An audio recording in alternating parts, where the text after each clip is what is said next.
Tapi kalau saya boleh beropini, Mr. Q ya, menurut saya ya ini style ya, lebih ke taste ya. Memang kalau kata Mr. Q tadi ya masa lalunya Pak Prabowo karakternya. Iyalah, jangan kejauhan ngomong.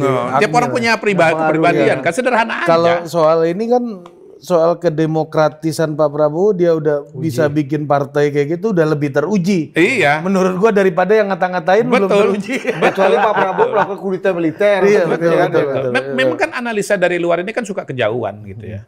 Ya kita kan karena berinteraksi juga dengan yang di dalam dan bisa dan bisa juga empati. Artinya kita melihat dari kacamata yang di dalam.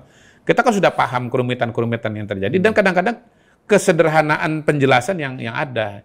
Ada juga misalnya, ini kan 17 menteri Pak Prabowo ini kan dari Pak Jokowi. Gitu. Tapi gaya kepemimpinan militer itu pasti nggak bisa hilang kan itu kan poinnya sebenarnya. Bukan pemerintahan yang militeristik. Iya nuansa-nuansa ya, nuansa gaya militer. Ya, atribut-atribut. Kepemimpinan yang punya lebih ke standar militer, mungkin lebih ke tata cara sih menurutku ya. Tata cara festivalnya. Iya, festivalnya. Jadi kan gini, Pak Prabowo itu mau membangun tim kan, gitu. Ya. Nah, bagaimana cara membangun tim? Beliau dengan pengalamannya dan sejarah kehidupannya, kenalnya cara membangun tim itu dengan cara-cara seperti yang ini, gitu. Mungkin kalau yang jadi presiden itu dari latar belakang yang berbeda, mungkin dari entrepreneur. Ya, mungkin caranya berbeda. Nggak usah jauh-jauh deh. Sesama latar belakang militer pun kayak Pak SBY, caranya kan beda. Betul. Kenapa Pak SBY tidak melakukan hal yang sama? Ya mungkin karena beliau punya cara-cara dan cara berpikir dan gaya yang sendiri gitu. Gitu. There is nothing wrong with that. Kalau presidennya seniman, mungkin lain lagi. Gitu. Jadi sama-sama militer aja bisa beda ya? Bisa beda, ya. Nggak usah kejauhan lah. Nggak usah kejauhan. Tapi ini Mr. Kembali ke tadi. Ini saya agak lebih bisa memahami barangkali karena saya 15 Oktober, beliau 17 Oktober. Oh, Libra. Sama-sama Libra. Tapi nanti di kolom komentar rame, itu ilmu pseudosains Mas. Ya, nggak apa-apa. Biar rame aja ini. Ilmu apapun kalau buat nyenangin hati sendiri juga nggak apa-apa. Pakai ilmu apa aja udah. Jadi ini ya, sifat-sifat melankoli dan romantiknya itu sentimentalnya kuat ya Mr. Q dalam ini ya. Iya, banyak orang kayak Anda juga gitu. Iya, banyak orang Libra di sini. Oh gitu. Mas Gibran 1 Oktober Libra juga. Pak Dasko 7 Oktober Libra juga. Jadi ini bukan pemerintahan militeristik ini. Libra. Pemerintahan zodiak. Tapi ini buat ringan-ringan ya. Ini harus hati-hati nih ngomong, makanya harus dicopot. Kalau ada yang marah-marah ini nggak pakai, ini dilipat. Jangan-jangan pemilihan menteri itu berdasarkan zodiak. Tolong Libranya 40%. Sisanya boleh yang lain. Berdasarkan perjuangan. Berarti yang nggak masuk yang nggak berjuang. Banyak kok ya.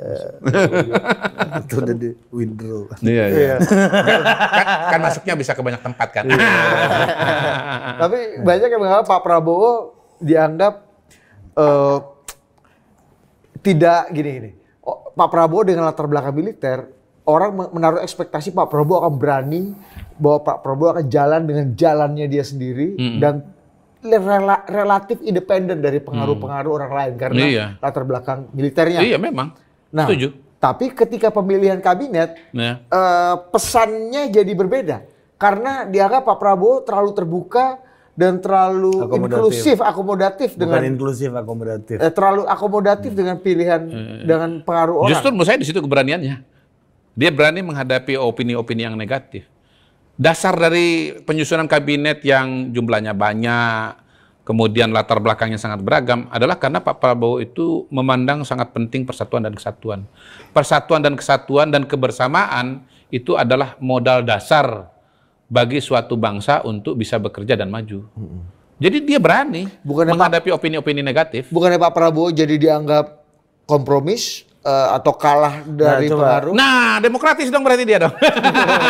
Justru itu antitesa terhadap pemimpinan militer. Iya dong. Ya kalau dia dianggap otoriter kan, dia kan nggak perlu mengakomodasi banyak orang dan banyak kelompok. Dia tinggal tunjuk aja sedikit. Berarti itu dengan sangat sadar meletakkan, misalnya saya hitung sama Budi kemarin, itu di Kementerian Teknis itu cuma ada 6 orang yang sudah berjalan lama sama Pak Prabowo gitu. Pak Prabowo banget lah. Iya, kalau Pak saya Prabowo banget. Misalnya Ya. Kemenhan, Ya. Pak Safri, Pak Safri, Pak Rahmat, Pak Budi, Pak misalnya, Sugi. Pak Sugiono. Ini di luar istana ya. Ya ini Kementerian Teknis Ya nih. sebetulnya 17 itu kan juga Bang mudah Fadli. dijelaskan. Dari 17 itu 17 kan Pak sebagian Jokowi. itu kan memang perwakilan dari partai politik, Bahlil lah, terus kemudian siapa, Airlangga lah, gitu kan, Zulkifli Hasan, itu aja udah berapa? Perlu nggak partai politik masuk? Perlu. Siapapun presidennya pasti perlu kan memasukkan partai politik. Kemudian yang kedua, mereka-mereka yang menjadi tim kampanye, banyak juga itu. Baru yang nomor 3 yang bukan dari partai dan bukan dari dari tim kampanye, tetapi kinerjanya bagus. Itu sebetulnya bisa dijelaskan semua. Dan balik lagi, ini udah pernah kita bahas juga, bahwa Pak Prabowo akan menggandeng mereka-mereka yang dia kenal. Kalau nggak kenal gimana mau menggandeng? Gitu. Nah, nggak usah jauh-jauh deh. Balik lagi cerita kami di KSP. KSP itu 2/3 dari tenaganya adalah tenaga profesional. Yang ketika pemerintahan lama selesai, itu orangnya hilang semua, udah nggak ada lagi. Jadi sekarang kita lagi proses rekrutmen nih. Nah, saya mau rekrutmen, kita mau rekrutmen, Pak Kepala Staf mau rekrutmen, kan pasti nggak mulai dari nol dong. Kita minta nih sama sekretariat untuk menghubungi kembali teman-teman yang dulu bergabung. Ditanya, masih mau gabung apa enggak? Kan akan keluar shortlist-nya itu. Iya. Yang nggak mau gabung kan nggak bisa. Tapi yang mau gabung ini kita pertimbangkan. Supaya apa? Supaya kita nggak mulai dari nol. Kita kan pengen tahu. Dulu KSP melakukan apa? Ya. Capaiannya sampai mana? Lebihnya apa? Kita lanjutkan. Kurangnya apa? Kita perbaiki. Ya sama aja sebetulnya. Saya kalau kita nih kalau ya Pak Kepala Staf dan saya ini disuruh mulai dari nol, kan berat. Ya. Nanti kan kosong. Yang namanya pengetahuan itu kan dia bersifat kontinu. Pengetahuan hari ini adalah keberlanjutan dari pengetahuan kemarin. Pengetahuan kemarin adalah pengetahuan dari masa lampau. Akumulatif. Nah, akumulatif, bos. Tapi bisa juga paradigmatik kan, bisa juga. Apa tuh? Revolusioner. Bisa, kan? bisa. Thomas Kuhn. Bisa. Tapi paling tidak di awal. Tumpas tumbuh. Itu kan itu kalau perspektif ya. Kalau kita bicara manusia kan nggak bisa kita langsung potong-potong. Kalau perspektif bisa aja kita karang-karang aja sendiri langsung kan di kepala kita sendiri aja. Tetapi kalau kita bicara tim nggak bisa kita total mulai dari nol itu. Apalagi ini dituntut langsung bekerja. Ya gampang aja nanti kalau ternyata nggak bagus kan diganti. Jadi bukan Pak Prabowo kalah dari Bukan. Wah kalah nih Pak Prabowo dari tekanan-tekanan partai, dari tekanan-tekanan orang-orang yang ini. Kabinet menjalankan pemerintahan ini nggak bisa sendirian. Hal yang harus diurus sangat banyak. Manusia yang harus diurus juga sangat banyak. Wilayah yang harus diurus sangat luas. Kata Pak Prabowo bahwa Indonesia ini luasnya sama dengan Eropa. Di Eropa itu ada 27 negara. Di Eropa, memimpin Eropa itu perlu 27 menteri keuangan, menteri PU, menteri luar negeri. Kita hanya satu kabinet saja, hanya satu pemerintahan saja. Nah, dalam konteks itu saya melihat kenapa kemudian misalnya wamennya tambahkan bukan cuma 1, ada 2, ada 3 gitu. Karena supaya bisa bagi tugas untuk mengurus tugas yang sangat luas. Tadi saya ikut rapat tentang inflasi di Kemdagri, dapat tugas dari Pak Kepala Staf untuk mewakili beliau. Itu kan rapatnya dihadiri oleh seluruh kabupaten kota itu, dan rapatnya mingguan. Untung sekarang sudah ada Zoom ya, jadi hibrid, ada yang fisik, ada juga yang lewat Zoom, melibatkan beberapa kementerian. Dan dengan kerjasama semua pihak, maka inflasi kita itu bisa dikelola. Itu dimulai kegiatan ini dimulai kira-kira dari tahun 2022 ketika inflasi Indonesia sempat mencapai angka 6,5, 6 sekian-sekian lah. Nah, dengan koordinasi sampai tingkat daerah, berbagai macam kementerian, pelan-pelan bisa diturunkan. Pada hari ini malah tantangan kita kan udah beda lagi. Karena saking berhasilnya, sekarang deflasi.